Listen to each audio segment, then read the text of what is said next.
जयसिंगपूर राजीव गांधी नगरमध्ये अज्ञात 2 गटात किरकोळ राडा, जमावाने मोफेड गाडी फोडली। राजीव गांधी नगर येथे काल मतदाना दिवशी एकमेकांना रागाने बघण्याच्या कारणावरून बुधवारी वाद उफाळून आला। वाद विवाद दोघांचे, कॉलर पकडला तिसऱ्याने, मोपेड गाडी फोडली जमावाने। त्यामुळे पोलिसांनी घटनास्थळी वेळीच पोहोचल्याने पुढील मोठा अनर्थ टळला। दिवसभर या राजीव गांधी नगर बाळूमामा मंदिर परिसरात पोलीस छावणीचे स्वरूप आले होते। निवडणूक जाहीर झाल्यापासून या भागामध्ये हाय व्होल्टेज परिस्थिती पाहायला मिळाली होती। मात्र गर्ल्स हायस्कूल जवळ ओळख न पाळत फक्त रागाने एकमेकांना फायल्याचा राग व गैरसमजुतीतून हा वाद उफाळून किरकोळ बाचाबाची देखील झाली।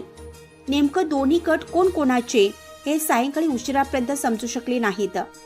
याबाबत कोणत्याही प्रकारचा गुन्हा जयसिंगपूर पोलीस ठाण्यात रात्री उशिरापर्यंत दाखल झालेला नव्हता। Bureau report SR news 24 Jaysingpur.